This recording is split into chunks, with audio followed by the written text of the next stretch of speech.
Newsman Opinion. Mitra bisnis, Presiden Jokowi resmi menghentikan sementara ekspor CPO dan turunannya lantaran pasokan di dalam negeri yang dinilai masih kurang dengan harga yang masih mahal. Berdasarkan data Maret lalu, ekspor CPO dan turunannya mencapai 3 miliar dolar Amerika selama sebulan. Dengan larangan ini, negara-negara yang biasa mengimpor CPO dari Indonesia dipastikan akan berpindah ke Malaysia.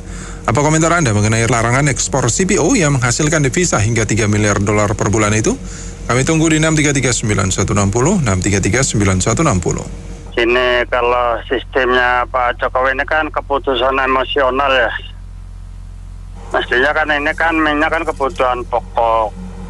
Kekurangan minyak itu bukan hanya di Pulau Jawa, tapi Pulau Sumatera yang notabene itu desanya penghasil CPO pun nggak ada minyak gitu. Itu kan ada dana desa itu daripada pemakaiannya nggak jelas, mestinya itu satu desa itu yang menghasilkan CPO itu dibikinin pabrik pakai anggaran dana desa. Jadi kedepannya itu masyarakat setempat itu bisa jual di pabrik itu, namanya pabrik CPO usaha desa gitu. Jadi masyarakat kita kalau nggak dibimbing kayak gitu ya nggak maju-maju gitu. Wah, menurut saya sih mereka pengusaha itu lucu ya, mintanya ke pemerintah kasih subsidi dong. Jadi dia orang tetap bisa jual dengan harga yang di luar gitu loh. Ya aneh aja, mereka juga pakai tanah-tanah di Indonesia, listrik di Indonesia gitu loh. Jadi mereka nggak memikirkan orang lain gitu loh. Jadi ya mungkin belajar agama lagi lah. Ya ini menurut saya keputusan yang sangat lambat ya. Tunggu pundi-pundi sudah pada penuh baru ngomong. Kelihatan sekali semua bermain ini, dari yang paling atas sampai bawahannya. Ini sama seperti kasus PCR ya. Jadi kita dapat lihat kinerjanya yang tidak beres. Mumpung nih, Aji mumpung periode akhir. Makasih. Saya rasa ini langkah presiden kita ini perlu diacungi jempol ya, dan tepat dan sangat berani menghadapi mafia-mafia seperti ini. Memang kalau tidak dibegitukan, ini harga minyak goreng dalam negeri bisa melambung tinggi apa ya. Jadi nanti dievaluasi di segala bidang juga luar biasa. Inflasi, bukan dievaluasi, inflasi di semua bidang luar biasa. Dan juga ini juga kedepannya kan dengan Indonesia mengetatkan begini, harga CPO dunia bakal naik ya, minyak kelapa sawit ini.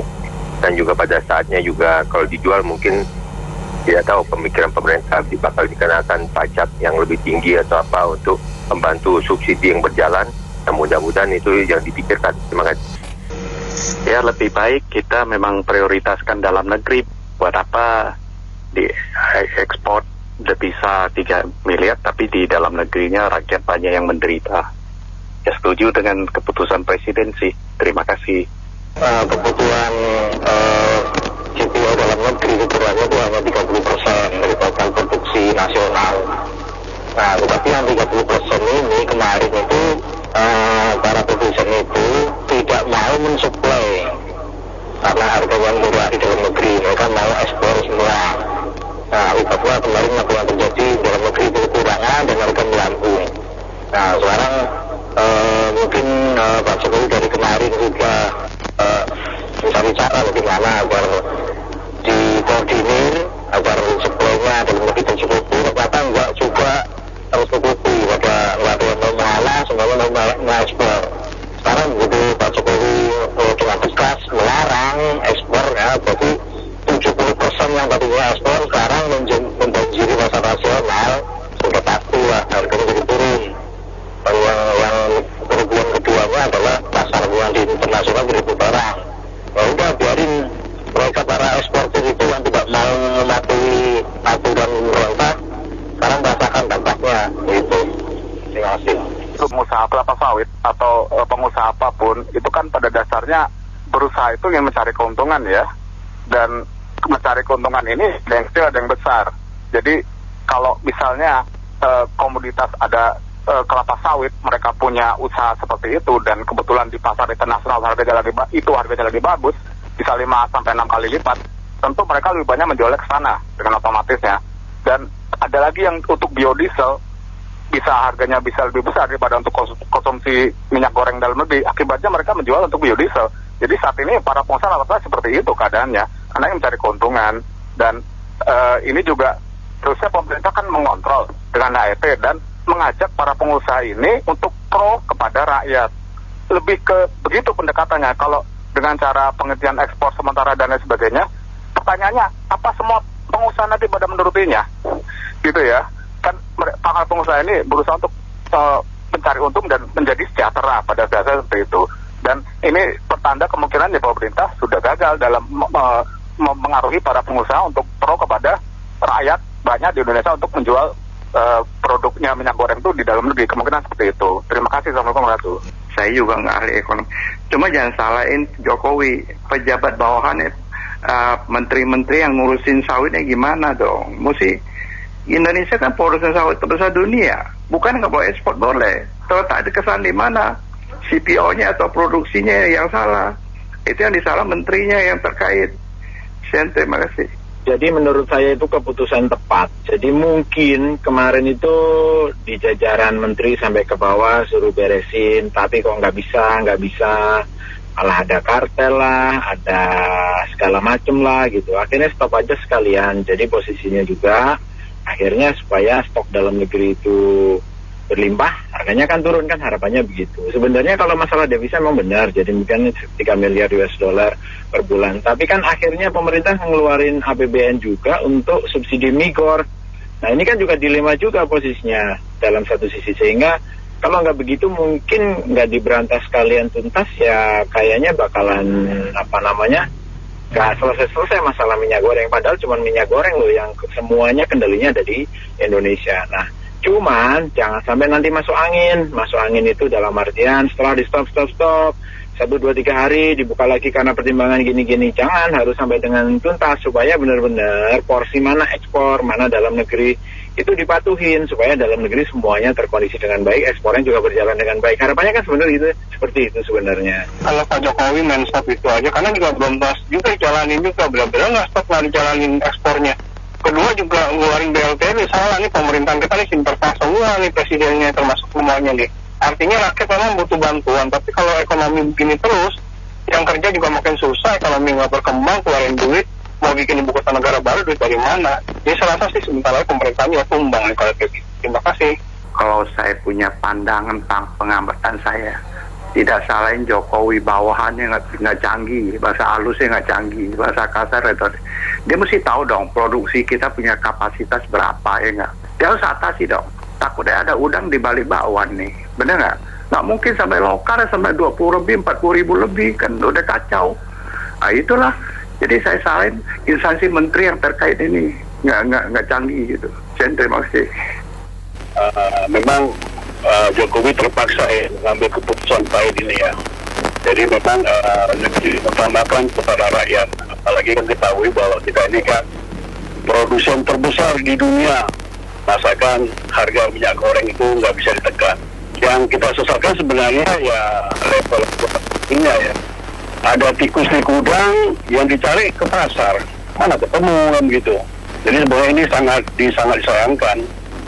Ya saya setuju lah untuk stop dulu sementara PPU ini, bahwa biar dulu semuanya minyak goreng ini bisa jadi kita tidak semata-mata karena masalah ini aja, devisa aja, devisa dari tempat lain juga bisa kok. Terima kasih. Tindakan Pak Jokowi sangat tepat dan sangat bijaksana. Terima kasih. Ini kan kebijakan sementara gitu kan, sambil mengatur cara biar dalam negeri itu kecukupan, nanti ada aturannya yang bisa ekspor itu dengan syarat-syarat tertentu. Karena kan pengusaha minyak sawit ini kan pengusaha besar, pengusaha multinasional. Badan hukumnya bukan di Indonesia tapi di Singapura, walaupun operasinya, kebunnya, penjualannya itu ada di Indonesia, tapi badan hukumnya itu ada di Singapura. Jadi kurang nasionalis kalau saya bilang lah. Kan mestinya kan badan hukumnya harus di Indonesia dong, biar pajak pendapatan badan itu dapat gitu. Tapi kan kenyataannya enggak. Bahkan masyarakat pada demo ya kan gara-gara minyak sawit. Nanti politiknya jadi nggak stabil, itu kan merugikan juga. Makasih. Sebenarnya ini sudah terlambat, tapi lebih baik terlambat daripada tidak sama sekali.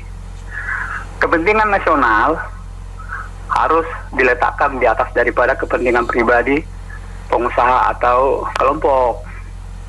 Kebijakan ini sudah sangat tepat. Kalau soal income dari ekspor minyak sawit ini, ya di dalam negeri juga ada pajaknya juga kan. Ada 270 juta rakyat Indonesia yang untuk membeli itu, dan selama ini kan kekurangan.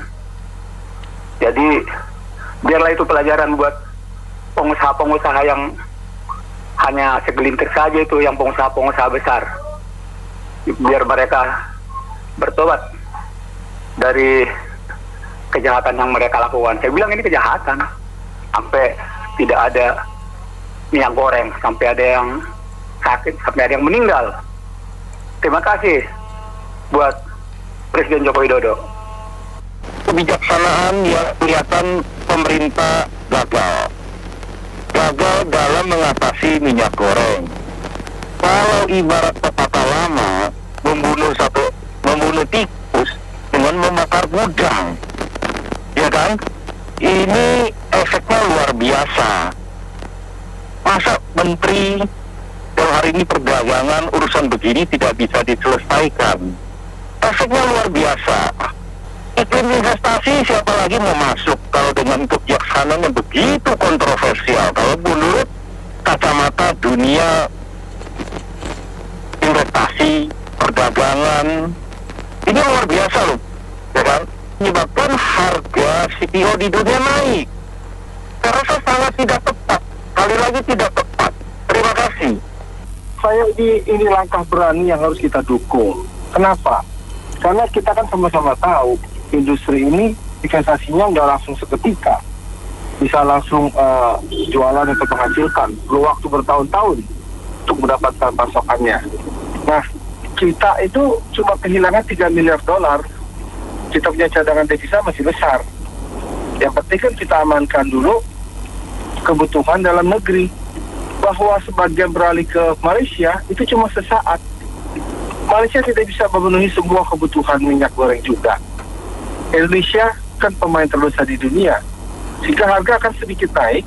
Ketika kita buka lagi keran itu, kita juga menikmati selisih harga yang lebih baik lagi. Jadi nggak ada ruginya. Saya acungkan jempol dengan keberanian Pak Jokowi, dan luar biasa. Terima kasih. Ya, mungkin saya sedikit berbeda dengan Pak pembicara sebelumnya. Saya rasa satu hal dalam bisnis adalah kepastian yang paling penting. Jadi kalau misalkan, ini kan bukan kejadian pertama kan, beberapa bulan lalu juga pemerintah juga mencetak ekspor CPO.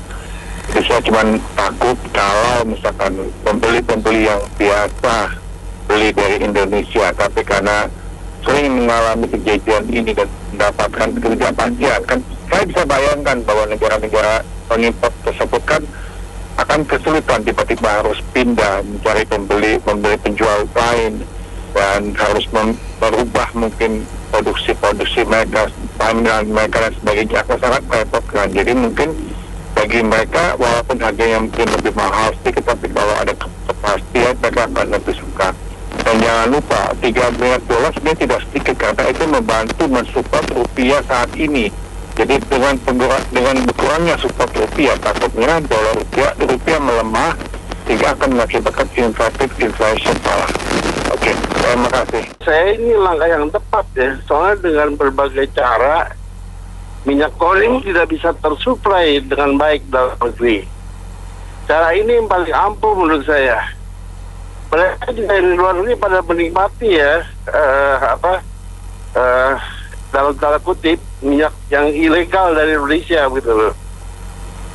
Jadi ini sementara itu obat yang paling manjur menurut saya. Ya, terima kasih. Saya sungguh terkejut dengan tindakan presiden ini. Karena kenapa? Sebab justru ini sebetulnya adalah kegagalan dari para pembantunya menangani masalah minyak goreng dengan baik. Tetapi yang dibakar adalah keseluruhan bisnis CPO.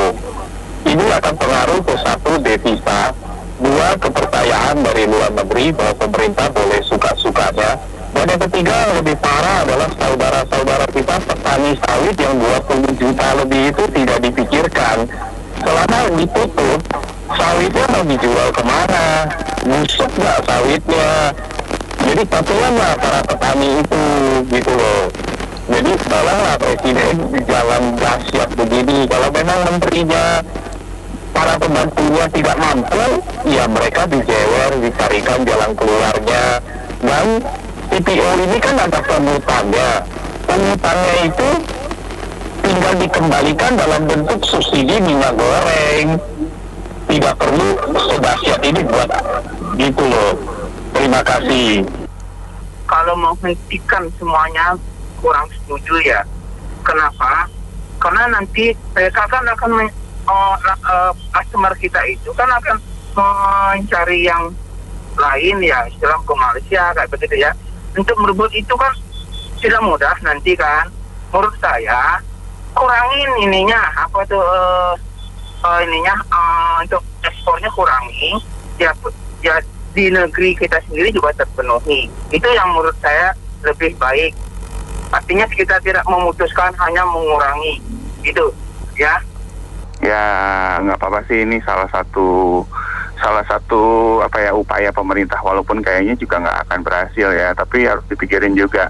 Yang penting sebenarnya menangkap aja semua orang mafia-mafia yang menyelewengkan itu. Sebenarnya kalau misalnya nanti dilarang ekspor, nanti kalau misalnya devisanya kita turun, APBN kita turun, susah lagi gitu. Jadi kalau menurut saya sih ya nggak apa-apa dicoba, tapi ya tebakan saya sih nggak akan lama ya. Terima kasih. Iya, yang pertama-tama devisa 3 miliar dari dolar itu meter ya, itu sesuatu yang penting yang membuat negara. Cuma menurut saya kalau di ranking nih urutan paling penting apa dari kebutuhan negara ini, ya memang keputusan itu pahit gitu ya. Dilarang ekspor pasti semua pengusaha kelapa sawit akan marah, akan perang gitu. Tapi agak ironis saja, ibaratnya kita negara penghasil kelapa sawit nomor 1 atau nomor 2 dunia, sementara di dalam negeri chaos, ya menurut saya butuh dikasih terapi gitu loh. Karena itu memang berdampak langsung ke rakyat. Bayangkan kita mau devisa berapapun, tapi kalau harga minyak kacau di bawah, ini negara bisa chaos juga memang. Memang bukan keputusan baik gitu ya, tapi memang sekaligus kasih terapi ke pengusaha juga gitu loh. Jadi jangan apa-apa demi uang, tapi rakyat yang benar-benar di bawah gitu ya. Terima kasih. Kebijakan itu cukup bagus ya, karena dikarenakan pemerintah juga kan diuntungkan dengan PPN 11%. Ya, dengan penjualan minyak goreng dalam negeri berarti juga akan lebih baik. Kedua juga ya, daripada jual ke ekspor walaupun harganya lagi tinggi, cuma kan pajaknya lebih rendah daripada jual di negara sendiri. Ya. Ketiga ya sok dulu lah gitu aja, itu mafia ya, rupanya juga lingkarannya kan gitu-gitu aja, sebenarnya udah bisa ketebak sih dari awal. Ya cuma memang pemerintahnya manage-nya kurang bagus, dan menurut saya nggak ada antisipasi dari awal. Ya, saya sih bilang begini aja.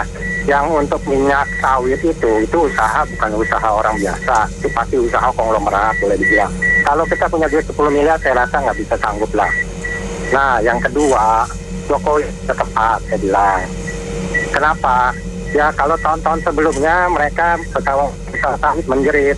Ya, istilahnya kita solar pakai B30, jadi mereka udah dibela. Sekarang pas minyak goreng, ibu-ibu suruh ngantri semua. Jadi istilahnya nasionalisme mereka di mana? Saya cuma seperti itu mau ngomongnya. Terus ya kita juga tahu lah ya. Ini sekarang kita diekspor. Ya minyak yang istilahnya minyak sawit bekas itu yang buat minyak goreng di negara luar itu lebih harganya lebih yang baru. Jadi sama mereka tuh nakal mafia ini. Yang baru dimasukin sama yang bekas diekspor juga, harganya lebih mahal dari yang baru. Nah itu saya seperti itu aja. Aduh, saya juga ya bagus lah, Jokowi udah begini bagus. Jadi mereka rasain gitu loh. Baik, terima kasih Mitra Bisnis telah bergabung dalam Businessman Opinion. Saya Fahmi Adrian.